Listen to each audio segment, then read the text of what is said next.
Let's go Ravens! It's been a busy week behind the scenes for the Baltimore Ravens, and fans are on the lookout for more changes and signings. For months, speculation has swirled about how the team would approach building its roster, especially after a season that seemed like it was just one or two major changes away from reaching the Super Bowl. And now, with a strategic restructuring of contracts, the Ravens have finally revealed where they want to allocate their resources. The answer? The backup quarterback position. That's right. Baltimore has officially signed the former Dallas Cowboys quarterback, and I'll tell you all about it in a moment. But first, make sure you've hit that like button. But only do so if you believe the Baltimore Ravens are a great team and have the potential to reach the Super Bowl. If possible, comment like this: "Go Ravens! Let's fly to the Super Bowl." Well, this time the signing was with him, Cooper Rush. The Ravens gave him a 2-year, $6.2 million deal with a potential maximum value of $12.2 million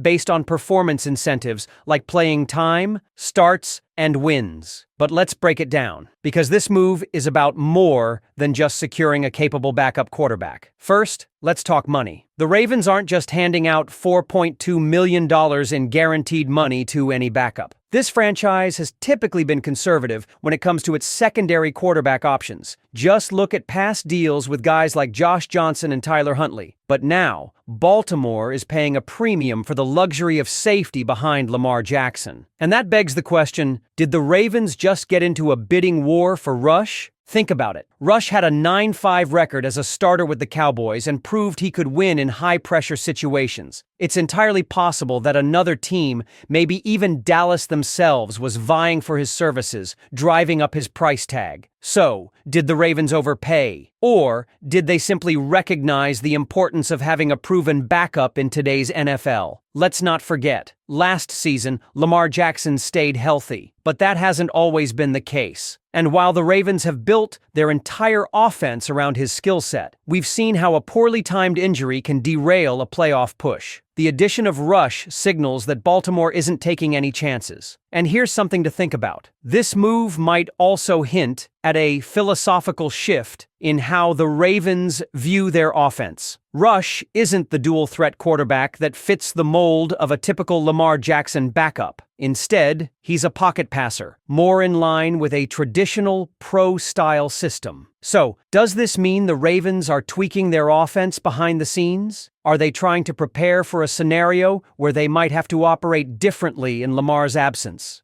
And this signing comes at a time when fans are demanding more aggressive moves. Many believe the team is just one or two key pieces away from a championship. Whether it's adding a dominant pass rusher, a shutdown corner, or another elite wide receiver, Baltimore still has work to do. Some fans have even floated blockbuster trades, like acquiring Sauce Gardner, but that seems unlikely given the Jets' reluctance to move key defensive pieces. And speaking of receivers, some fans are still wondering, should the Ravens have gone all in on adding a big-name wideout instead of investing this money in a backup quarterback? The team already brought in DeAndre Hopkins, pairing him with Zay Flowers and Rashad Bateman, which looks solid on paper. But as we've seen with teams like the Bengals, Chiefs, and Steelers, having multiple elite receiving options can be the difference between contending and dominating. Of course, it's not just about offense. Baltimore's defensive front still needs reinforcements. With Michael Pierce gone, there's concern about whether the Ravens have the necessary depth to compete in the trenches. Some fans believe the team should make a move for a game-changing pass rusher, a Terrell Suggs or Von Miller type, who commands double and triple teams on every snap. But the reality is, those guys don't come cheap,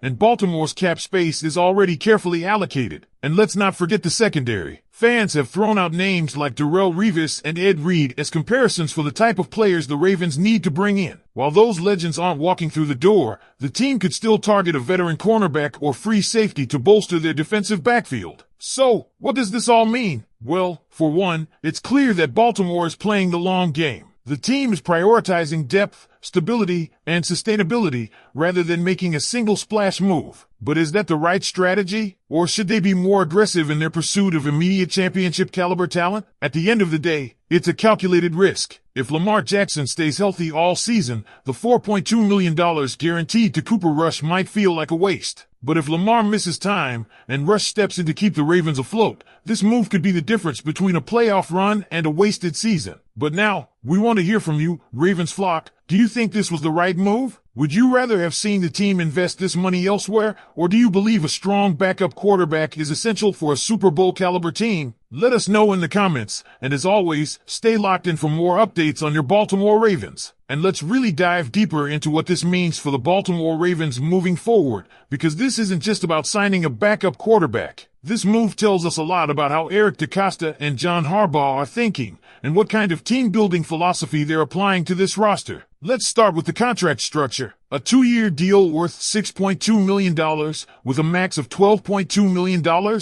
That's not normal for a team like Baltimore. They're not known for paying backups at this level, especially when you consider their recent history. Think about it. Josh Johnson, a veteran journeyman, came in on a low-cost deal. Before that, Tyler Huntley was operating on an undrafted free agent deal for most of his time in Baltimore. So why the sudden change? Why $4.2 million guaranteed for Cooper Rush? It all comes down to how this team sees its Super Bowl window. For years, the Ravens have been conservative in free agency, preferring to build through the draft and make smart, calculated signings once the big-name players are off the board. But this move suggests they're taking a different approach, one that recognizes that even the smallest gaps in depth can cost them in the playoffs. Look no further than last season, when the San Francisco 49ers' Super Bowl hopes were derailed by quarterback injuries. The Ravens don't want to find themselves in that position. And let's not forget, Baltimore has restructured multiple contracts this offseason, including Marlon Humphrey, Ronnie Stanley, and even recent signings like DeAndre Hopkins. Why? To free up cap space. And now we know that a chunk of that money went toward a backup QB. That's a statement. That's a team admitting that past mistakes, like the Huntley-Johnson debacle, can't happen again. But here's what's really interesting. This signing might tell us even more about how the Ravens view Lamar Jackson. And no, I'm not saying they're doubting him. But let's be real, Lamar is the most important player on this roster. When he's on the field, Baltimore is a Super Bowl contender. When he's not, we've seen how quickly things can unravel. So instead of rolling the dice on a cheap,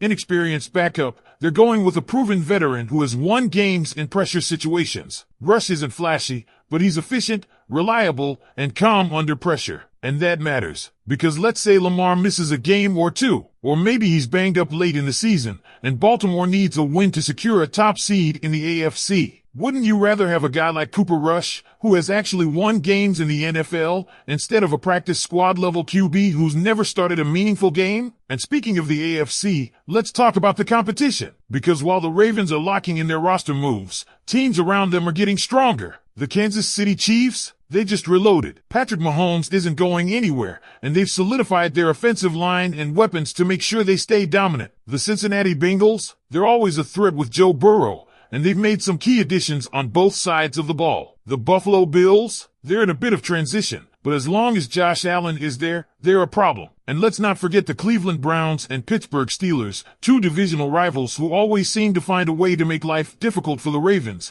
no matter what their record is. So, when you step back and look at the bigger picture, the Ravens are positioning themselves to be as bulletproof as possible heading into this season.